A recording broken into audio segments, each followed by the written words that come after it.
La batalla de Argel, dirigida por Gillo Pontecorvo, es una película que recrea el conflicto entre el poder colonial francés y el movimiento independentista argelino durante la Guerra de Independencia en 1954. La historia sigue el enfrentamiento entre el ejército francés y el Frente de Liberación Nacional, que organiza una resistencia clandestina desde la Cabache de Argel. A lo largo del filme se muestra cómo el control colonial se mantiene mediante vigilancia, redadas, tortura y represión sistemática contra la población árabe. En este contexto, se desarrolla una escalada de violencia. El Frente de Liberación Nacional comienza a responder con atentados contra objetivos en la zona europea de la ciudad, lo que provoca que el ejército francés intensifique aún más sus operaciones para desmantelar la red.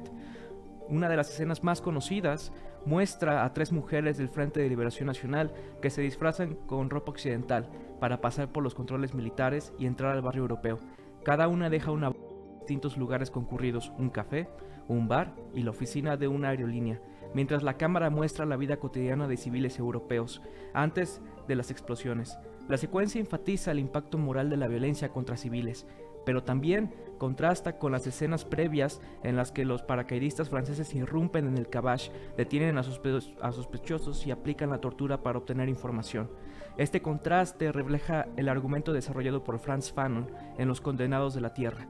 El colonialismo se sostiene sobre una violencia estructural que suele naturalizarse cuando proviene del poder colonial, mientras que la violencia de los oprimidos se condena como salvaje o ilegítima. La película pone en evidencia este doble estándar y sugiere que la violencia anticolonial surge dentro de un sistema que ya está organizado por la coerción, conectando así la reflexión de Fanon sobre la violencia como respuesta política y psicológica frente al dominio colonial. En este escenario de sangre, opresión y dominación, exponemos el polémico debate sobre el papel de la violencia en la historia de la humanidad. Ya en 1847, en la redacción del Manifiesto del Partido Comunista, Marx y Engels advertían que la violencia era la partera de la historia, dando a luz nuevas sociedades humanas, sujetos y tradiciones, desde regímenes represivos hasta revoluciones sociales. Así, la violencia por sí sola no devela nada característico de sí, sino en el grado de quien detenta su uso como móvil. Por ello, George Orwell sostiene que la violencia puede tener un papel transformador en la sociedad cuando es ejercida por la clase trabajadora en su lucha contra el orden establecido. En su obra, Reflexiones sobre la violencia, argumenta que la violencia del proletariado, especialmente en forma de la huelga general, no es simplemente destrucción o un acto salvaje o sin sentido, sino una fuerza moral y regeneradora que fortalece la solidaridad y la conciencia de clase. Para Soler, esta violencia tiene un sentido ético porque rompe con la pasividad y la hipocresía de la no violencia que pregonan los poderosos. Hoy, en Sin Novedad, en el Frente discutiremos el papel de la violencia en las sociedades humanas, su uso, su condena, sus justificaciones y su naturaleza propia en un mundo dominado por la fuerza de los poderosos y la resistencia de los oprimidos. ¿Cómo estás, Axel? ¿Qué te dice el día de hoy con este nuevo episodio? Creo que es un episodio que se va a alejar un poquito de lo habitual, Sí. justamente porque nos vamos a meter a una discusión. Vamos a hacer el intento de hacer una discusión de corte más filosófico, pero también sin caer en esa abstracción permanente en donde al final uno simplemente se eleva para no aterrizar en ningún lado. Debo admitir que yo admito mucho las últimas discusiones de corte más político, porque bueno, los acontecimientos de las últimas semanas sí han estado fuertes y sí o sí teníamos que abordarlo, pero también es algo de que ya teníamos muchas ganas de hacer, hablar principalmente desde nuestras propias áreas de especialidad, cómo comprendemos un fenómeno tan complejo como lo es la violencia, y al final cómo este nos atraviesa y atraviesa aquello que constituimos, que pues es el universo de lo social. Claro, hay muchas noticias que nos rodean en los últimos meses, las guerras que se están librando en Medio Oriente, tenemos la situación de que acaba de pasar el 8M y se reivindican las consignas contra la desaparición y la violencia contra las mujeres. También venimos de un proceso en el que estamos viviendo un genocidio activamente y en el que el mundo está volcado al punto de la barbarie, ¿no? Con el aumento del gasto militar en Europa, con las agresiones imperialistas en Venezuela, en Irán. Y en este momento hay un tópico que siempre está ahí, pero nunca es discutido abiertamente, ¿no? Desde la izquierda o desde el marxismo, que es la cuestión de la violencia actualmente y qué implicaciones tiene, porque uno puede ser partidario del antiimperialismo, pero el problema fundamental es cómo ejercer ese antiimperialismo a través de un pacifismo, yo podría decir puramente liberal, que también me parece útil para los poderosos, o una acción militante que también desencadene en actos violentos, porque también no es que seamos apologetas de la violencia en este podcast, pero también entendemos su uso práctico y sus justificaciones. Como mencioné antes en la película de La batalla de Argel, es una muy buena película, si la pueden ver terminando este podcast, representa el uso de la violencia no como un acto salvaje o desencarnado de un grupo de colonizados, sino como una expresión natural de un sistema en el que se vive completamente sumido en la violencia y en la opresión. Y aquí hay que preguntarnos, ¿realmente hay violencias que se justifican? ¿La violencia estructural puede justificarse? Y la violencia que no es estructural, la que nace de los oprimidos, no se justifica. Ahí ya entramos en un terreno mucho más complicado en términos filosóficos y teóricos. Es más, incluso vamos a simplificarlo un poco más y llevándolo a términos materiales. La violencia a las estructuras, que es como lo que comprenden muchas personas cuando vemos, por ejemplo, ahora en este contexto del 8M, cómo comprenden las pintas, cómo comprenden las antimonumentas y toda esta esta sacralización que hay de las construcciones, y cómo muchas personas ahora y sí fue un poco noticia, al menos en Puebla, cómo se tomaban de cadenas varias personas para proteger a las iglesias. Sí. Porque dicen, no, es que ¿cómo vamos a permitir este estallido de violencia en algo que debería de ser totalmente reivindicativo de lo que nos pertenece? Es que estos son espacios que debemos de cuidar, y ¿por qué son violentas ustedes? Vaya, pasamos de hablar de algo tan complejo como la violencia estructural a que nos preocupara la violencia de las estructuras. Sí, yo estoy de acuerdo contigo porque, a ver, este debate ocurre en la política y lo vemos en los medios de comunicación. Se ensalza más, o los medios amarillistas priorizan más la violencia ejercida contra los monumentos o contra la arquitectura o contra cuestiones simbólicas históricas. Lo vimos como, por ejemplo, el Zapata que feminizaron, ¿no? Sí. La derecha mediática, la campaña que causó en contra de un símbolo nacional. Pero al mismo tiempo me parece que esa violencia que se expone en las estructuras es muy superficial que la violencia que ocurre realmente en toda la sociedad. Y ahí vamos al debate teórico, porque algunas personas pueden asimilar a la violencia con una agresión física o con un acto de coerción, y no con una cuestión más estructural como las cuestiones de pobreza, desigualdad, pauperización laboral, el tema de la discriminación, donde también ocurre un universo de violencias que es poco discutido.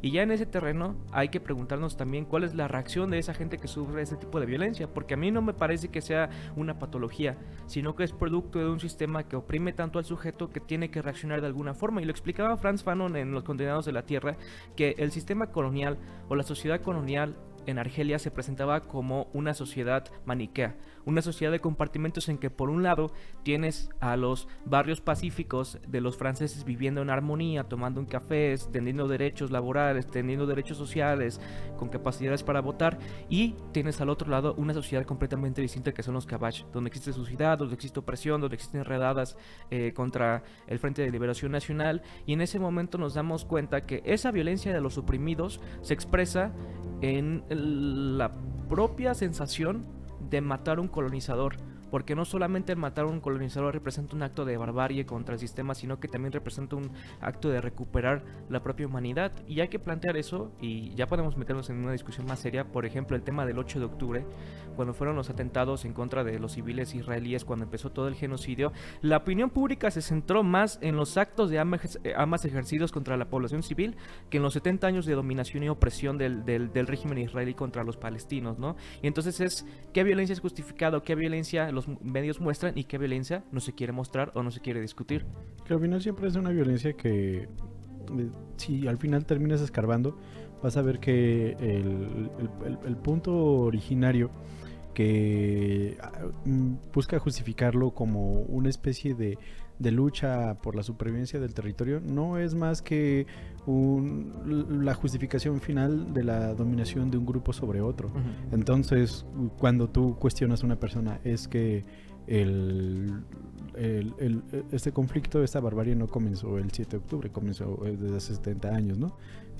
Pero te van a responder, Bueno, pero es que antes de esos 70 años hay más contexto, hubo desplazamientos, Sí. nosotros nos quitaron esta tierra, entonces siempre te vas más atrás Es y un ciclo. te puedes ir hasta 3000 años, hasta la promesa original, y siempre te lleva más o menos al mismo punto, que es, tenemos, para poder asegurar la paz de nuestro pueblo, tenemos sí o sí que dominar al otro, que acabarlo, ¿no? Y recordaba una de estas entrevistas que le hacían a un ciudadano sionista en Israel y les decían, miren, nosotros lo que le proponemos a los palestinos es muy sencillo, que se sometan a nosotros y si quieren permanecer aquí, pues va a ser bajo un compromiso de sumisión. Pueden trabajar para nosotros, pueden hacer cosas para nosotros, pero jamás van a ser iguales, no pueden ser iguales, ¿no? Entonces aquí te lleva a un punto que es hasta cierto punto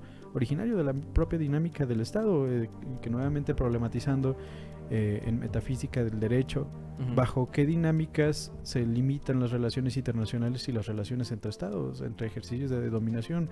¿Cómo puedes garantizar una ética universal, que era la que le preocupaba a Hegel? Pues justamente garantizando una condición donde tu espíritu individual se manifestaba a través de la figura cívica del ciudadano. Sí. ¿Y cómo un Estado puede garantizar esa condición de libertad en el ciudadano? Pues es que no existe. No existe, a menos que puedas acumular poder militar y económico. Es la única forma en la que tu ciudadanía puede ser verdaderamente libre, cuando hay medios materiales para garantizarlos. Y esto en última instancia nos va a llevar a una lógica de dominación. Porque, y eso tú lo ves, lo veí hace unos días, porque muchos justificaban la invasión de Irán como algo inevitable. Es que tenemos que sí o sí someterlos, porque si no ellos van a atentar contra nuestra seguridad. Ellos van a desarrollar misiles que atenten. Y ese es siempre el gran discurso para atacar al otro, ¿no? Un ataque preventivo. Un ataque siempre que hace una apología a la defensa y a la seguridad, y que incluso fue el discurso bajo el que Trump le cambió el nombre a la Secretaría de Defensa por una Secretaría de Guerra. La mejor defensa es aquel ataque que hacen de manera preventiva. De nuevo, la dinámica del Estado entonces nos demuestra que siempre se ha determinado bajo lógicas de fuerza. Bajo lógicas de fuerza y bajo lógicas también de clase, yo diría. A ver, aquí ya nos vamos a meter en una discusión de 11 varas. Es necesario, es justo necesario. Porque uno puede tener la concepción clásica o liberal del Estado, que el Estado sirve para garantizar una especie de derecho civil, ¿no? Sirve para suprimir la violencia, sirve para crear relaciones pacíficas entre ciudadanos a través de un contrato social. Esa es la visión clásica que nos enseñan en las escuelas o en las primarias, etcétera. Pero uno como marxista, si se pone a estudiar la propia naturaleza del Estado, y también hay una recomendación, Estado y Revolución de Lenin, se da cuenta que el Estado no inhibe los conflictos sociales entre clases o no inhibe la violencia entre las clases o entre los estados, sino que es reproductor de las mismas, porque como diría Marx, el Estado es la junta que administra los negocios de la burguesía. Y como una junta que administra los negocios de la burguesía, ¿qué tiene que defender ante todo? La propiedad privada y la circulación de mercancías. ¿Cómo se defiende eso? No a través del parlamento, no a través de los partidos, no a través del ejército, sino a través de los órganos que son propios del monopolio de la violencia del Estado, que es el ejército, las cárceles, los jueces y la policía. Y todos estos órganos o corporaciones del Estado responden a esa garantía fundamental de defensa de los derechos y los privilegios de la burguesía, de esa junta, ¿no? Defender la circulación y defender la propiedad privada. Y bajo ese aspecto nos podemos dar cuenta que en cuestiones de guerra interestatal, como la que estamos viendo ahora en Gaza o en Venezuela o en Irán, esa junta que administra los negocios de la burguesía está defendiendo la circulación de mercancías y la propiedad privada. Por eso es que Trump está iniciando una ofensiva militar en Irán y en Venezuela para defender los intereses de la oligarquía petrolera.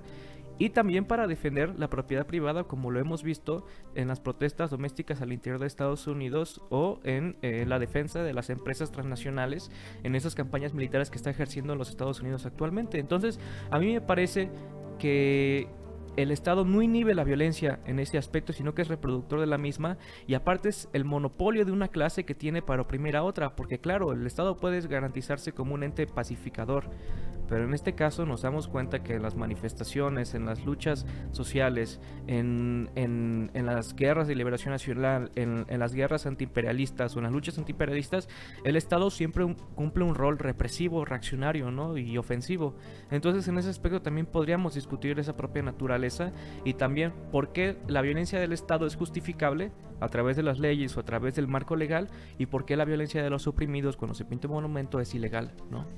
Pues es que justo como ya lo hemos visto en las últimas clases del seminario de violencia, lo que está o para lo que se erige el contrato social es para garantizar la propiedad privada. Sí. Y que también en Hegel eso es lo que en última instancia reivindica la condición de libertad individual y es lo que está detrás del carácter cívico, que hay una propiedad privada detrás de tu condición como ciudadano, ¿no? Eres libre de poseer y en la medida que poseas estructuras comunidad.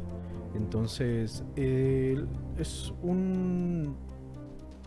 Justo aquí la discusión es cómo llevas esto a los extremos a través de la mercantilización de la vida, de las relaciones sociales y principalmente pues zafarse de una lógica estructurante, una lógica institucionalizante que desde un principio siempre tuvo el fin de proteger eso que ahora te oprime, que es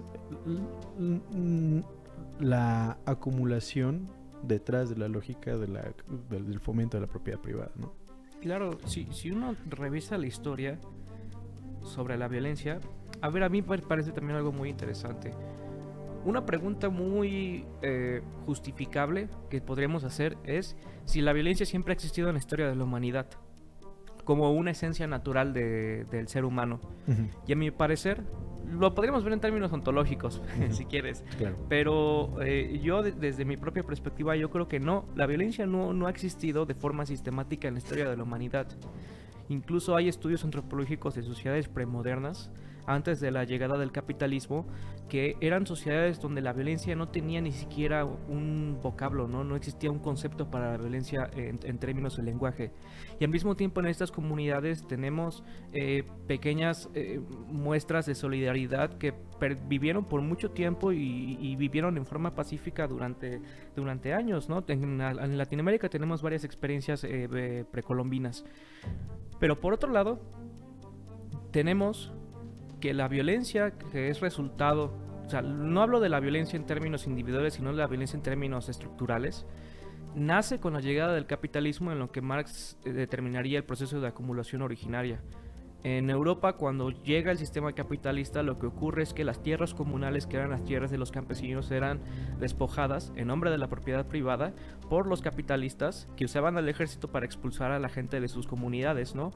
Tenemos, por ejemplo, el caso de La cacería de brujas, un gran libro de Silvia Federici, El Calibán y la bruja, donde explica cómo los juicios contra las brujas era una forma de disciplinar el cuerpo de las personas para la llegada de un nuevo tipo de sujeto que era el sujeto asalariado, ¿no? El sujeto obrero que estaba disciplinado por esa lógica, por esa lógica del capital. Incluso tenemos algunas novelas también muy importantes en la literatura, como por ejemplo el caso de La Tempestad, una gran obra de Shakespeare, que bueno, era un antisemita medio racista, pero en su tiempo, pero bueno, la historia explica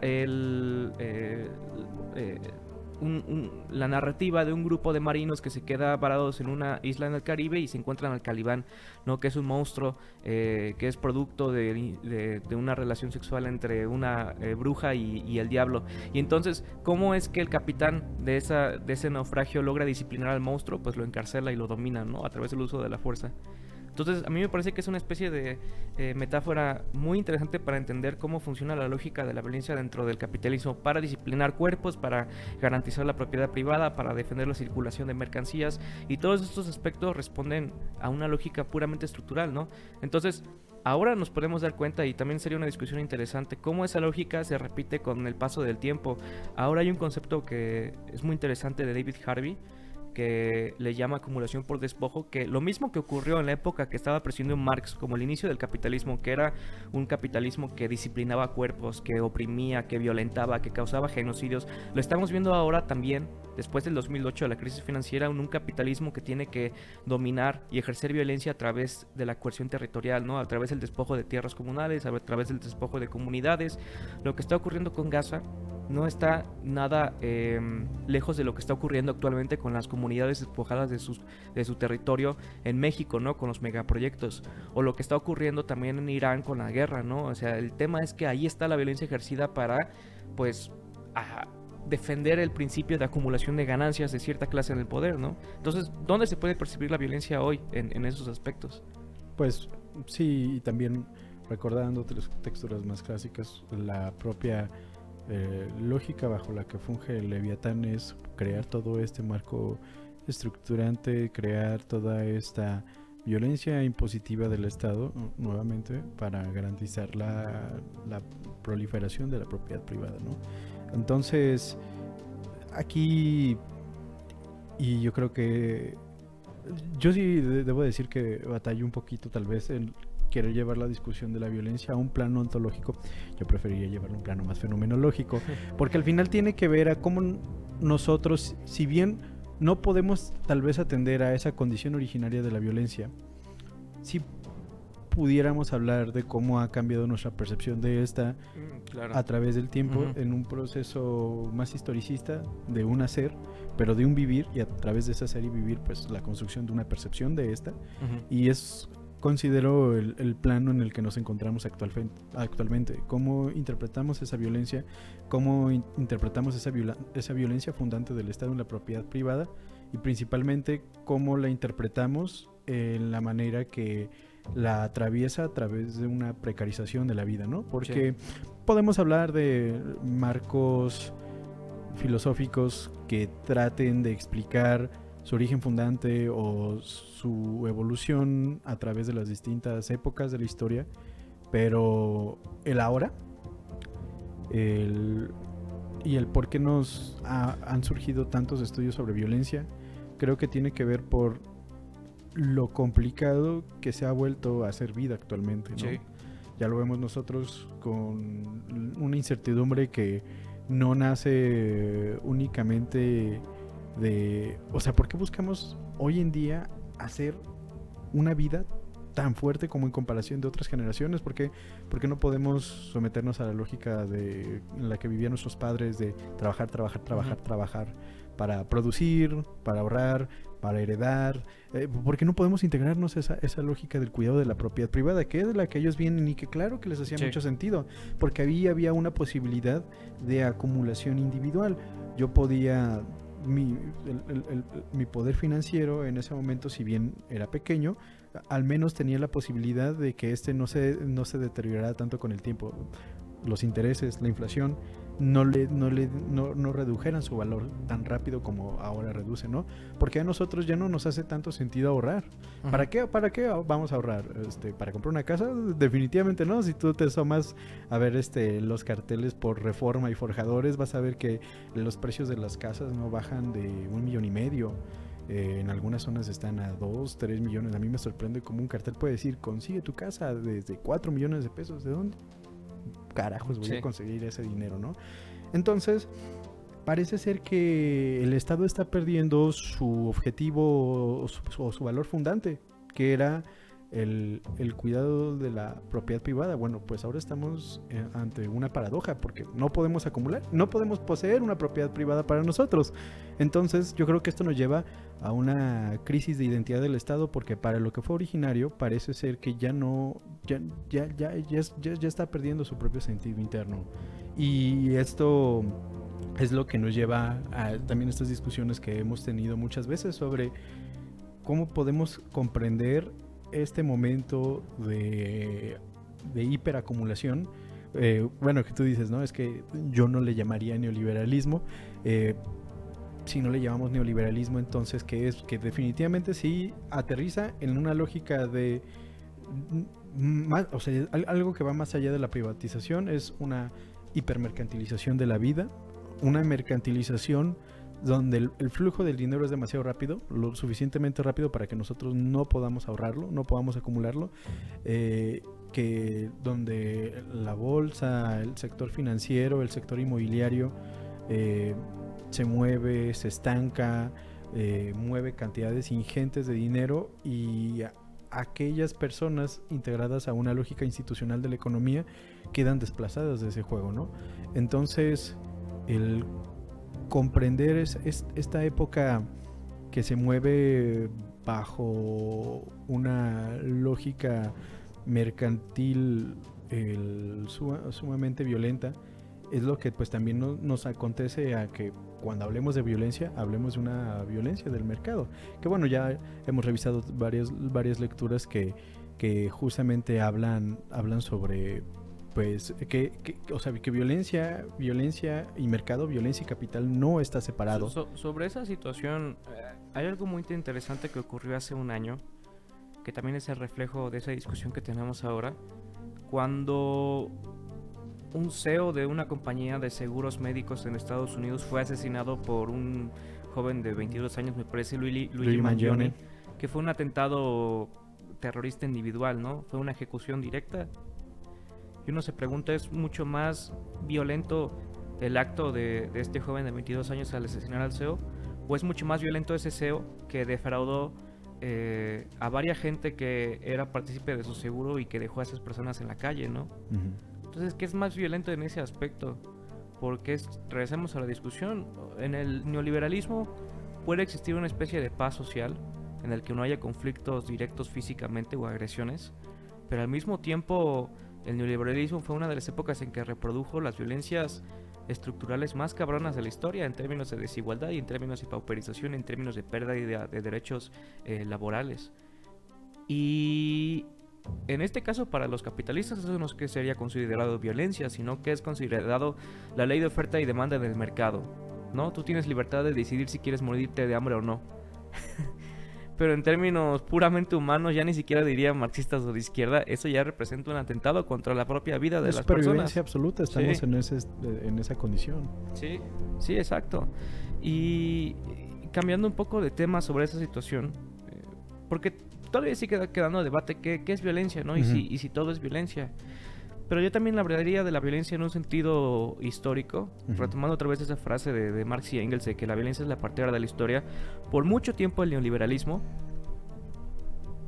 ha tenido un discurso de no violencia, de paz, ¿no? Y de luchar o de criticar el uso de la violencia en la sociedad. Pero a mí me parece que la violencia en este aspecto, y no quiero ser apologista otra vez, o bueno, lo voy a hacer un poco, también tiene un rol revolucionario. Porque a mí me parece que nunca se ha logrado una revolución social sin el uso de la violencia. Y eso hay que entenderlo. Desde la Revolución Francesa, pasando por la Revolución Rusa, la Comuna de París, las guerras de liberación nacional, todos estos aspectos que enmarcan la historia de los oprimidos durante el siglo XIX y el siglo XX, que cambiaron regímenes sociales, que crearon nuevas sociedades, que crearon nuevos derechos, que se conquistaron nuevas libertades para el ser humano, siempre han estado acompañados del uso de la violencia. Desde guillotinar al rey Luis XIV de Francia hasta ejecutar a los terratenientes y a los burgueses o a los oligarcas durante las revoluciones sociales del siglo XX, ¿no? Entonces, en ese aspecto, ¿qué tanto podemos hablar del uso de la violencia en términos de un medio para un programa social, un programa de reivindicaciones sociales? Y a mí me parece que en estos términos es muy justificable el uso de la violencia, porque si el sistema nos agrede cotidianamente a través de la reproducción de desigualdades y de miserias y de opresión, pues que nosotros no tenemos para responder en términos iguales, ¿no? Y a mí me parece que en ese aspecto lo que cité de Sorel y Franz Fanon también lo reivindica en Los Condenados de la Tierra, la violencia más que un carácter destructor, barbárico o irracional, que es el punto de vista de algunos liberales o incluso de algunas personas de la teoría crítica como Hannah Arendt, que de hecho Hannah Arendt criticaba a los revolucionarios argentinos cuando se levantaban con los franceses, les decía bárbaros. Pues nosotros tenemos un punto de vista distinto, ¿no? Que no es nada irracional ni bárbaro, sino que es producto de una decisión racional en nombre de la libertad y en nombre de la democracia y en nombre de la reivindicación de la dignidad del ser humano, porque toda dignidad se conquista a través del uso de la violencia. Es que hasta Hegel lo reconocía y por eso es que Franz Fanon retoma a Hegel cuando habla del colonialismo, Hegel lo concibe como algo inevitable, porque es justo el colonialismo es la extensión del cuidado de la ciudadanía propia de un estado, pero justo como en última instancia lo que verdaderamente, o sea, el fin último de la humanidad no es el estado en sí, sino la condición de libertad que éste garantiza. Pues para él el espíritu revolucionario inevitablemente te lleva al cuidado de la libertad. Entonces al final él reconoce que una colonia vive bajo una dinámica de opresión y de extracción, por lo tanto que esta colonia busque la vía revolucionaria para en última instancia garantizar su espíritu de libertad. Es lo normal. Para él decía, es que justamente si queremos buscar, se me hace bien interesante cómo justifica la colonia, pero al final la colonia debe ser necesaria para que el humano se vuelva revolucionario, porque solo a través de la opresión es donde va a entender esta dialéctica del amo y del esclavo, y entonces va a encontrar ese sentido pues de la ética universal, que bueno, para él desde su visión europea, occidental, era la forma ontológica y era la que todos los humanos en algún momento debían caer cuenta, y para él la colonia ayudaba a acelerar ese proceso de conciencia. Porque al final la violencia o el uso de la violencia no es una elección personal que uno tome con ciertas libertades, sino que es una necesidad histórica, y bajo ese panorama podríamos discutir todo proceso revolucionario que está acompañado de violencia es producto de una necesidad frente a un aparato que lo único que ofrece es violencia. Entonces es una respuesta completamente lógica. En ese aspecto uno podrá preguntarse, la revolución cubana, lo dijo el Fidel y el Che Guevara también, fue un acto de necesidad porque no teníamos un régimen de libertades en el que pudiéramos competir electoralmente para conquistar el poder. No podíamos hacer eso en ese momento porque teníamos la dictadura de Batista, por eso creamos una guerrilla, ¿no? En el caso de... lo podríamos poner en la cuestión de hoy con lo del tema del genocidio en Gaza.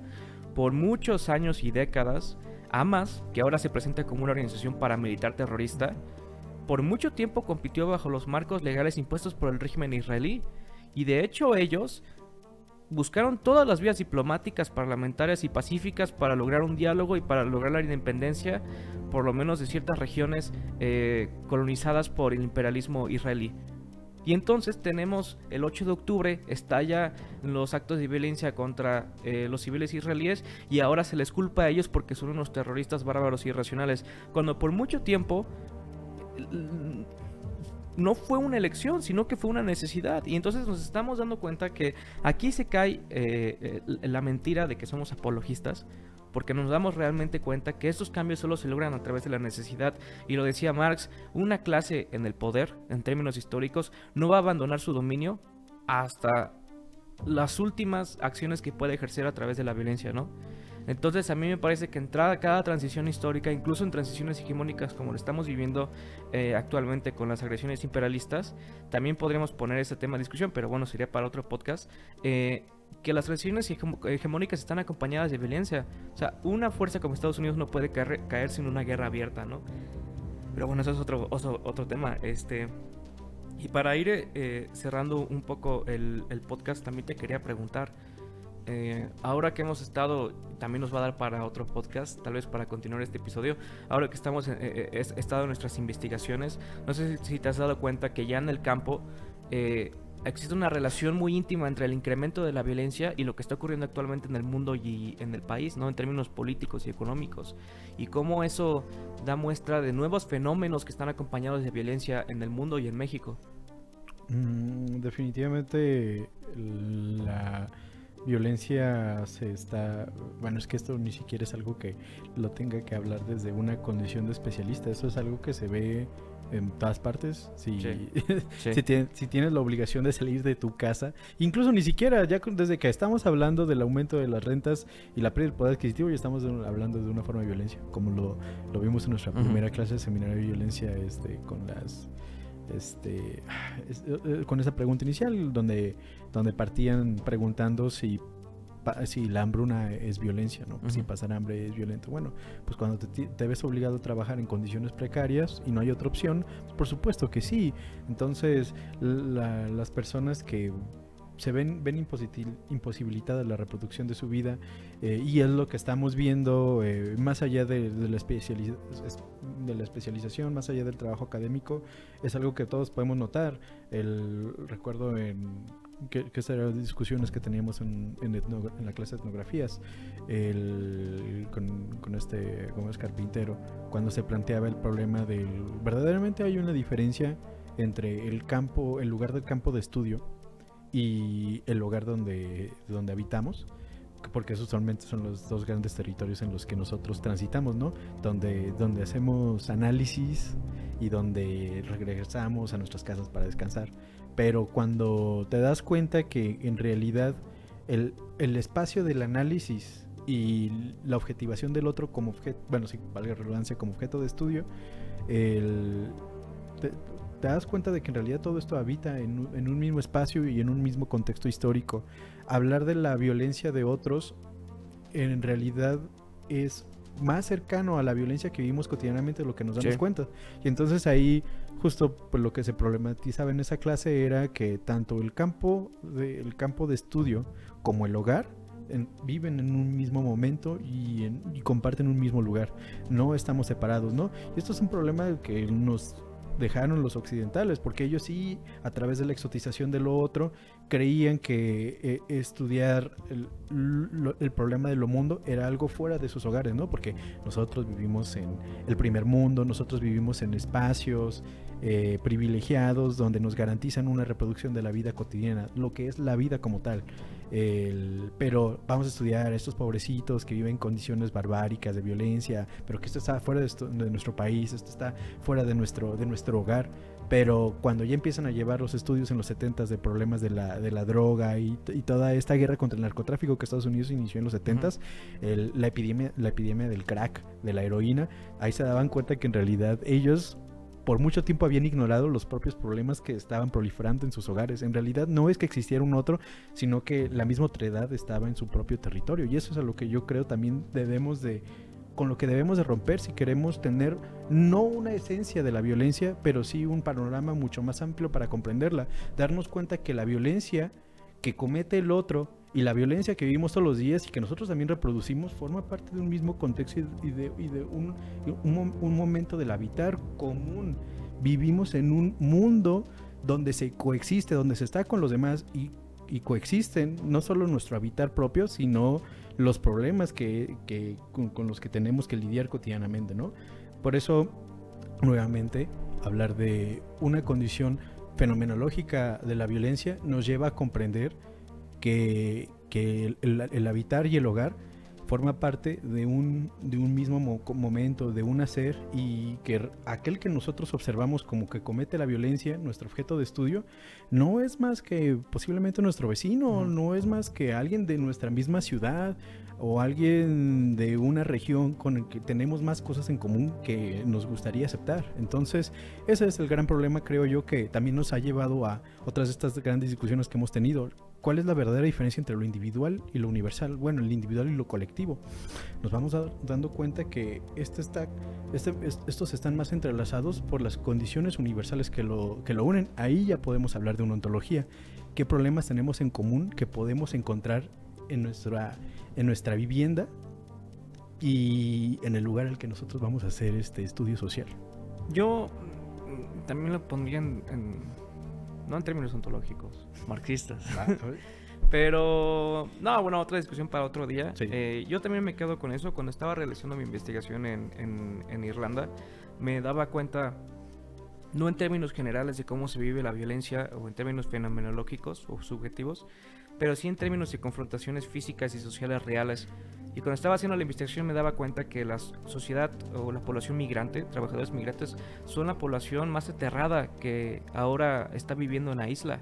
Porque de hecho en el periodo en el que yo llegué, que existía o sigue existiendo una crisis de vivienda muy, muy cañona, aparte aunado con la cuestión de la guerra y otras cuestiones producto de la crisis del liberalismo, es una sociedad que en este momento está reproduciendo mucho más violencias. Cuando yo llegué hicieron una serie de programas que es como una especie de de grupo de paramilitares en el norte de Irlanda que empezó a quemar casas de migrantes en una ciudad que se llama Ballymena, y solamente 3 días después hubo un atentado contra un trabajador migrante, ¿no? Un grupo de personas llegó y lo trató de ejecutar, y 2 semanas después también se repitió otra vez el mismo caso. Entonces a mí me parece que hay una relación intrínseca entre el incremento de la violencia frente a la crisis del capitalismo o frente a su proceso de articulación para un nuevo proceso de acumulación. Mientras el capitalismo busque lugares donde obtener más ganancias, ahí es donde ocurre un mayor uso de la violencia o una sociedad mucho más violenta. No es nada coincidente otro caso como por ejemplo el tema de Ciudad Juárez. El momento en que llegan las maquilas durante el neoliberalismo, nos lo aumenta hasta Ciudad Juárez, empieza el incremento de feminicidios en la ciudad.